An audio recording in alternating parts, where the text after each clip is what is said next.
Everybody, Invisiblekatana here with my review for Mandalorian and Grogu. Of course, as the title says, there will be spoilers in the second half. This also will not be the whole review, because I die if I try to pull that off, but I haven't worn this in a hot minute, so I was like, might as well bust it out. This was a gift for one of my daughters from like last Christmas, and I was like, I got a little baby Grogu, so there he is. And this helmet is just seeing me in this helmet where it's like, that's kind of funny.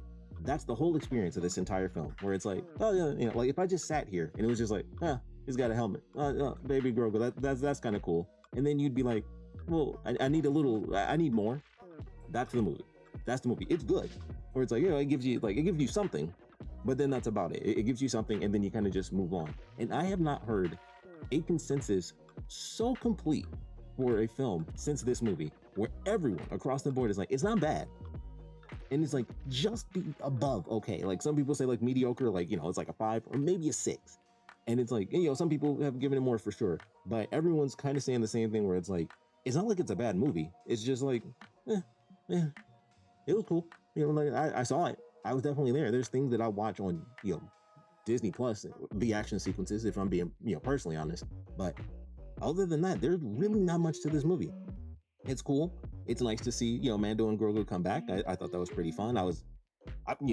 First Star Wars film we've had in the theaters for like 7 years, I believe. As far as obviously new films, we've had, some of the older films for anniversaries pop up. But as far as a new Star Wars film, Mandalorian Grogu is the first time we've had one in about 7 years. And it was cool. But once again, that was it. Like I wouldn't be like, man, it was good. But I'd be like, it was good. You can hear the inflection where it's like, I saw it and I enjoyed it for the most part. I enjoyed what I got to see. I would say, and I have once again consistent consensus from a couple of people I've heard, first part of the movie is really where it's at. And then after that, it's like there's some good stuff in later portions, or even we'll just say second half of the movie. But the first half is really like some of the more interesting stuff. And I'm gonna say something I was gonna say something crazy, but I'm gonna say something that's almost a fact. If you have not seen this movie, I can't call it a title crawl, but they have some text at the opening. The text in the opening is the movie you wanted to see. That's not this movie.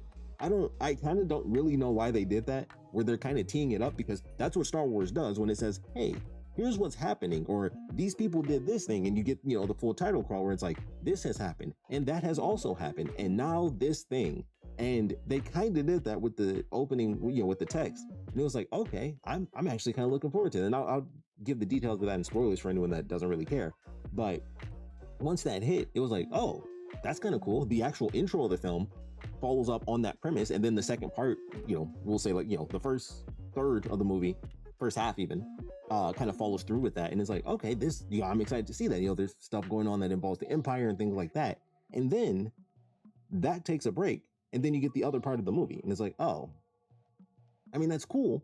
It's somewhat exciting as a Star Wars fan. Like what they kind of dive into, I find somewhat entertaining, but not nearly as much as what I was hoping for, mostly due to the fact that I was expecting more drama, even though, if you go by the trailers, they did really play it up as they played it up as exactly what the movie is. I'll be honest about that. If you watch the trailers where everyone was kind of hating the trailers, where it was like, oh, it felt like just too kitty and like almost lively and almost like old school Indiana Jones, or even the art for the actual film was like that old 70s style kind of poster art.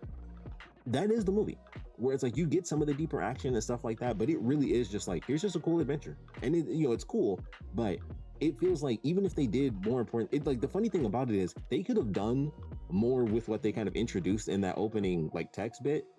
And it's not like it would have changed Star Wars forever. I'm like, these are a bunch of randos. Like you could just be like, yeah, they killed these random people that exist now. And I think it would have done exactly the same thing as something where it's like, more important, if you will. So I thought it was kind of, in a sense, I feel like it's actually kind of odd that they didn't do it. But once again, it was good. Because I don't regret seeing it or anything like that. But it was definitely like, okay, there's that. But that's how it is. And like I said, I feel like everyone across the board has pretty much said that. I don't think anyone's really said it's bad. It's just been like, that's unfortunate. It was just kind of mediocre. I've heard some people say this was like the worst Star Wars movie. I think that's crazy. I personally think Solo was better than this. I've heard some people say otherwise. I think Solo had better pacing, and I think that's why I like Solo more.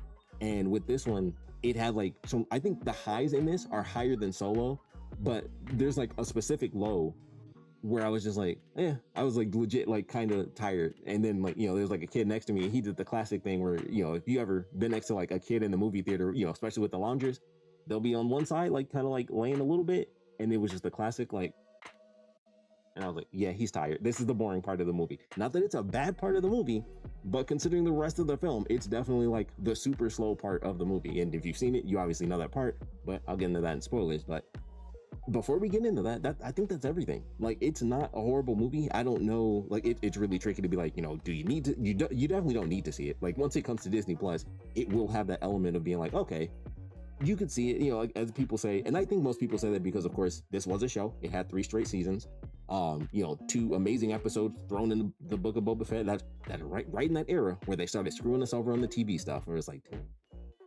screwed up Boba Fett, 2 amazing Mandalorian episodes just thrown into the Boba Fett series for no apparent reason. And then let's just bring Grogu back. And I still hate that they did that, where I think this movie, had it not been the whole Grogu situation, I think this movie could have been better. Even with everything that it is, obviously a certain portion of the movie would have to change, but I think this movie would have been better if it was just Mando kind of like doing his thing. And I wish that's the route that they took instead of bringing Grogu back, especially the way they did it was absolutely horrible. And I still hate that to this day. Even though the episodes were great, I hate that they did. And it was like, why would you, like, obviously there's a whole lot to that, but I think the movie's good. And then that's about it. Like, I rarely see movies twice, but I definitely won't be seeing this twice. I'm like, I'll see the action sequences when it comes to, hits Disney Plus. I'll probably, let the kids see it. And then that'll be about it. Like, my daughters can enjoy it. It's not super crazy, it's PG-13, it's Star Wars. But that's really about it. And I think it's good. It's worth seeing at some point, but I definitely can't be like, you gotta go see it. Like, I definitely can't say that. I like, it's legit was like, I saw it and I was like, I enjoyed it enough. I'm not upset that I saw it, but it really was just like, it's close. It's super even kill, but it's like just above even kill. That's why I would personally give it like maybe a 7, just because I think some of the action sequences were actually really good. And that's why I watched those again. But as far as the entire film, it didn't really do enough for me. But non-spoiler wise, I think that's everything that's covered. So of course, if you don't want spoilers, here we are. So, go see the movie. I think it's, like I said, I think it's worth seeing. So maybe go see it or just wait to see it. And I think you'll be fine either way. But going into full on spoilers, I like the action. I want to talk about the action sequences. I think first off, I want to definitely talk about them doing the basically the chess. I forgot what they actually call it, because they even call it that, where it's like we're calling it the name of the game because it's all of those monsters in real life, and even the actual battleground was the actual like the board. And I was like, okay, that's really cool. I like that reference. I thought that was nice. The fact that they have the huts as a part of the story, I thought was pretty interesting. They had the twin in, once again, in Boba Fett. They were kind of in that, and then they were gone. I was like, okay, I'm actually kind of excited to see that. They bring back Rhoda from, obviously as a Clone Wars, as someone who's seen everything animated minus whatever the one show was that came out during the sequels. I'm like, oh, Rhoda from like the first Clone Wars movie that we don't really talk about, but it happened. It happened. So it was like, hey, they show him as like a baby, and it's like, Clone Wars reference. And of course he's jacked. He speaks English the whole time. Of course, that was a little weird. It felt a little weird, but I got used to it. And action-wise, I was like, all right, I like that sequence for sure. Obviously, the intro sequence was great. For me personally, I'm always like a more hand-to-hand person, so the first part I like better than the second part, where like once they get on the actual, I think it's called an AT-RT, the little machine that they got on as they were fighting against the walkers, or the AT-ATs, and that was cool. But I'm definitely more of like him being in the shadows and like just hitting people with him doing the flamethrower down to the ground and stuff. I was like, that I thought was pretty awesome. So I like the action sequences that we got. I enjoyed the fact that we got like a crazy chase sequence. Honestly, I think the sequence of him in the bar might be my favorite action sequence, which might be crazy. That, and I think the bar sequence, the 2 giant droids on the outside, and then right after that when he fights Imbo, I think are my 3 favorite like actual fight sequences in the entire movie. And I thought those were really good. Like I was like, man, I wish we got more of these bar sequences where he's in like a somewhat enclosed space and he's just punching people and he's just like drop kick. Well, he doesn't drop kick, but he does like a little a couple twists and kicks in there. And I was like, okay, that's pretty cool. So I like that. And of course, him fighting Imbo was definitely awesome. He had like the like Kasuragama and stuff like that. And I was like, this is pretty awesome. So I enjoyed that.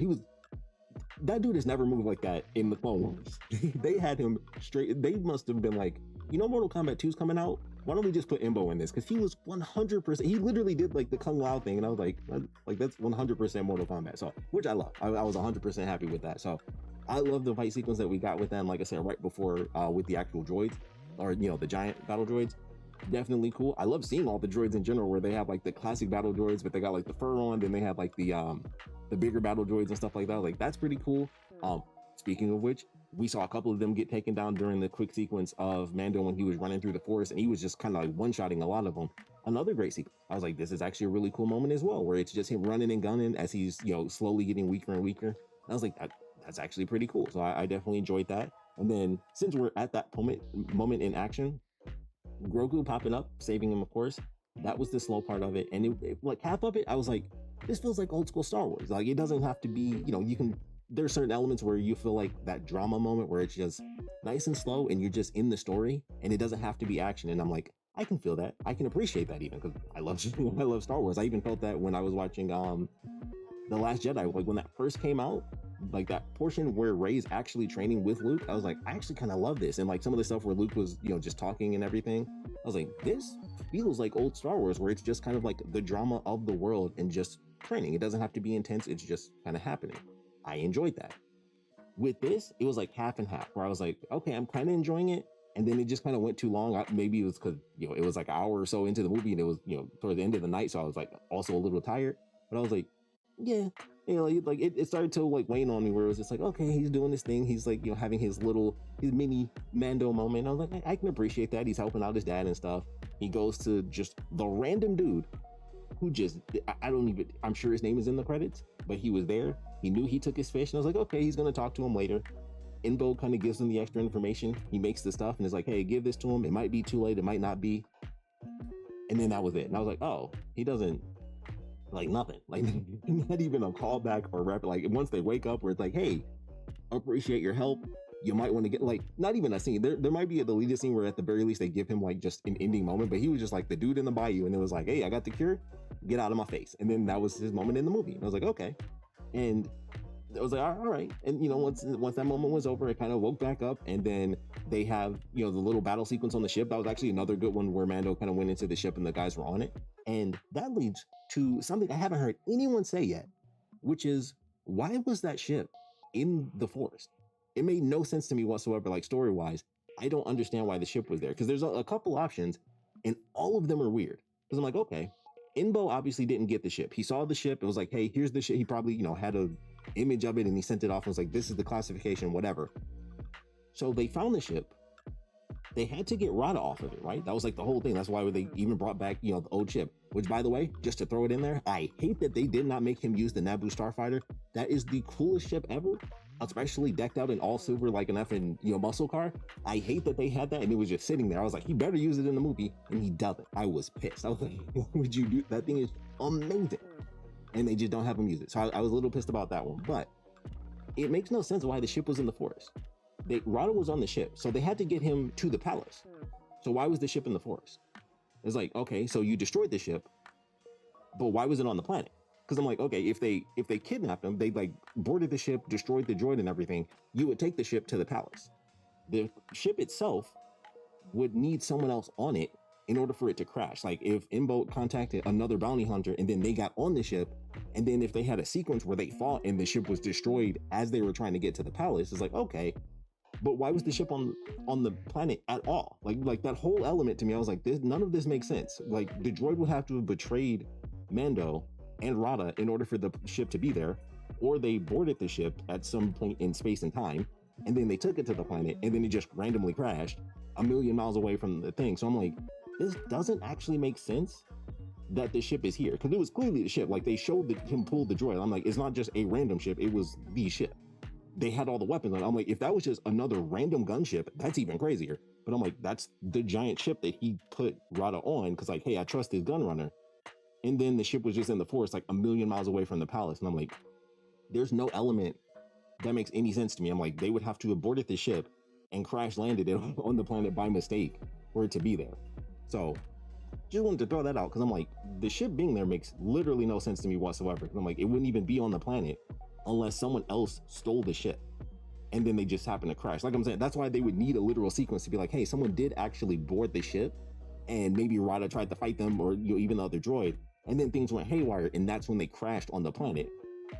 like there's a lot of elements to that where I'm like, the ship, there's a whole story that has to take place for the ship that was going somewhere totally random to just magically end up on the planet and also crash. Like, if it was at the palace, I'd be like, okay, the droid betrayed them or somebody found them in space and then they got this ship to the thing, but it was crash land, like, it just randomly in the forest. And I'm like, well, this makes no sense whatsoever to me. So that needs an explanation. That was something that I thought, if you guys have something and it just like flew over my head, please let me know. Because when I saw that, I was like, this makes literally no sense to me.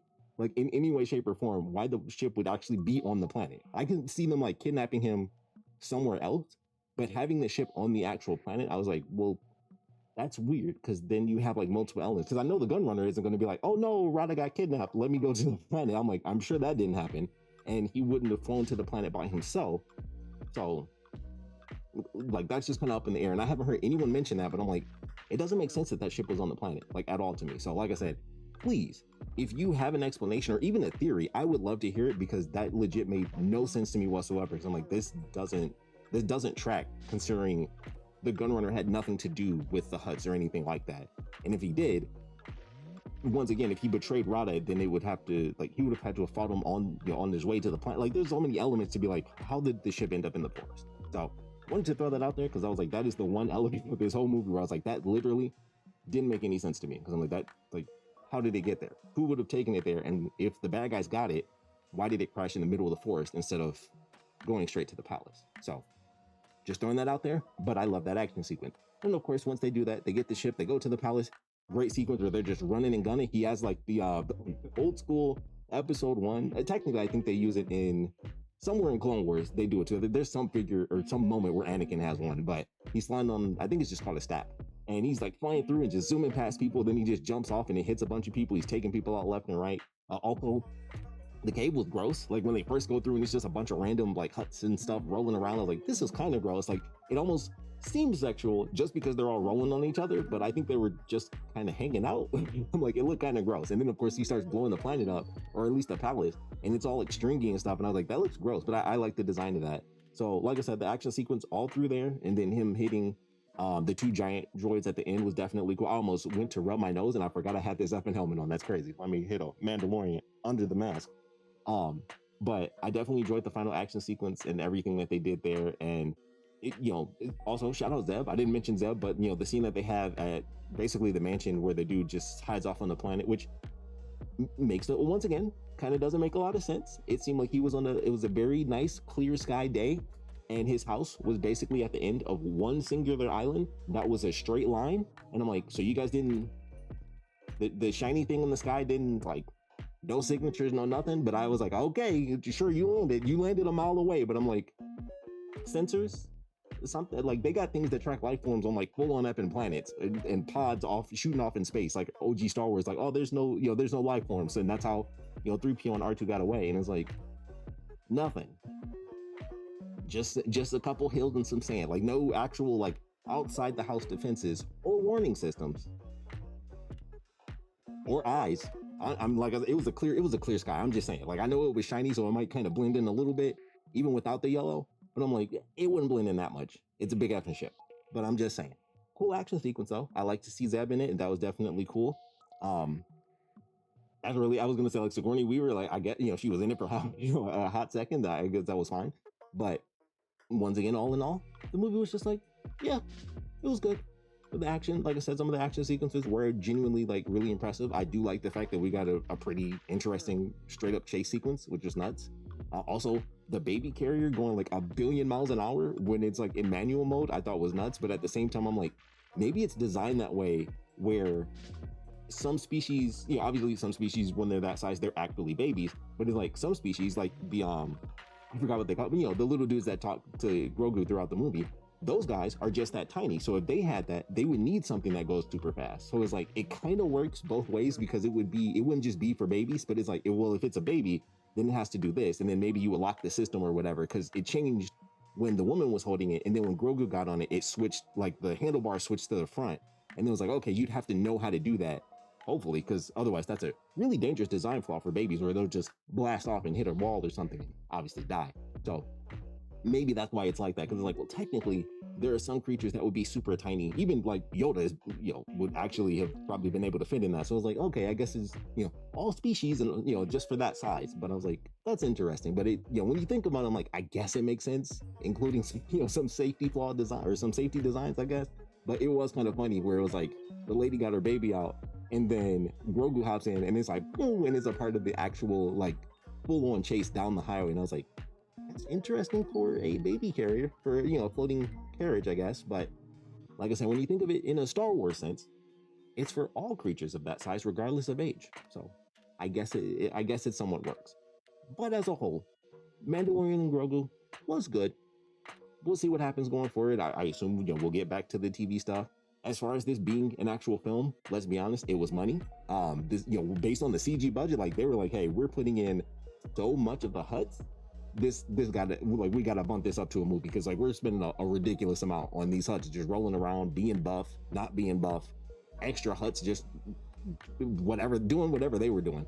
So it's like there's a lot of CG in this, and we gotta just like bump it up to like theater style. So I can feel it. I don't mind the story. Like I said, with it being a TV show, that's why everyone's like, you can tell it's 4 episodes put together. But I'm like, I feel like most movies are like that. If you really look at it, like a lot of movies are like that, where you could easily be like, all right, you cut here and then you kind of do this thing. So it's definitely like that. I will say, because of that big split where they have him go through the process of the first, well, not even the first action sequence, but after he gets Rada, and then Rada's like, oh, the guy you're looking for is the dude who had my contract. And then he puts him out, and then he's literally like, I need a break. And then it goes into like the other portion. That's definitely what makes it feel like a TV show. If it was just consistently, which I really, really wish it was, if it was just consistently the opening text, hey, there are a couple of warlords out there, that would have been great. It probably still easily could have, felt like a movie, depending on how many they actually put in the film. But I could have seen that where it was like, okay, you got this person, that would have been an episode or whatever. But it was way, I think the way they actually kind of cut it is what makes it feel more like episodes than anything else, because it really does feel like, I mean, he literally says, I need a break. And then it's no longer about that opening text crawl. And then it's about the huts, coming back. Like it's, it all fits together as one story. Like I understand it, but specifically because of that text crawl, it definitely feels like they just split the story right down the middle. And honestly, I just hate the fact that they did that. I'm like, I want Imperial stuff. I don't give a crap about the huts. And I'll be honest, imagine we were doing all of that. Visually, the movie would have been cooler too. I love being inside any sort of Imperial structure where it's just like the grays and the whites and blacks and reds. I love that personally. Them being on the forest world, I'm like, like it's no indoor. Like you got like a swampy forest going, like whatever. But I was looking forward to being like, oh, he's going after like Imperial warlords, kind of, like Moff Gideon. That was like his whole thing. So I'm like, I would love to see that. Like you could just make up a number or make up a name. It would have no impact on anything else in Star Wars. It's one person. Like that's all they had to do. If he caught, he killed the first dude, he could have caught the second guy, even in the movie with Rada. And then they could have put a third person in there. And it's like, okay, we got like 3 people, and it was like 3 little acts. We got like the end of one act with the intro of the movie. We got like a full like mini arc with the first dude and Rada. And then, you just get a third person in there. That's all it would have took. And it would have just been like cool Imperial stuff. They could have done it up a little more. It would have been like, there could have been higher stakes, like other random people dying or just being, on an Imperial ship. That would have been awesome. But unfortunately, like it was like that first part and then a cut and then the hut stuff, which I don't hate the hut stuff. It's just that, you hit me with a text crawl like that. My expectation is like up here. I'm like all Imperial stuff the whole way through, warlords who are like trying to survive with the Empire, little, extra bits of lore. Personally, I would love to see that. And then none of that ends up happening. I'm like, you shouldn't have put that text crawl in. Like that's like, you made me think that's what we were getting. And then you did that for like 45 minutes. Like that's on them for putting that text crawl in front of us. So it kind of makes it worse because my expectations were given based on what they gave us. So that definitely kind of brought it down like a tiny bit, where I was like, oh, I'm excited for this. And then the whole second half of the movie was like in a forest and stuff like that. I'm like, this would have been more fun if I was watching them run around like an Imperial ship trying to survive or something like that. So that did disappoint me a bit, because I was really hoping for like more like dire situations. And I felt like, even though obviously, Mando was knocked out for a hot minute, I was like, not exactly dire. Like it was just the Grogu moment. And then of course, Mando would end up coming back and things would be kind of okay. But all in all, once again, it boils all the way down. it was good. It was still good. But that's unfortunately about it. So I would love to know your thoughts on all things Mandalorian and Grogu, especially for those of you that did watch the show or didn't watch the show. Did you watch all 3 seasons? Did you watch none of the seasons? Anything like that? I went through all 3. I enjoyed all 3 seasons. Of course, every time I say it, there are issues with the 3rd season. Do not get me wrong, but Mandalorians are literally my favorite part of Star Wars. So I was still able to find a buttload of like amazing things, from all 3 seasons. I still really loved it because they're like, I'm getting Mandalorian lore, even though some of it was dumb. I still, I still got a lot of what I really love out of Star Wars. So I was still happy with it, but I would love to know your thoughts on Mandalorian and Grogu, and of course, where you guys think the future is actually headed as far as Mando and Grogu and their adventures, or anything that they're going to really end up doing, where they might pop up next, all that good stuff. So please put your comments down in the comment section below, and of course, this is the way.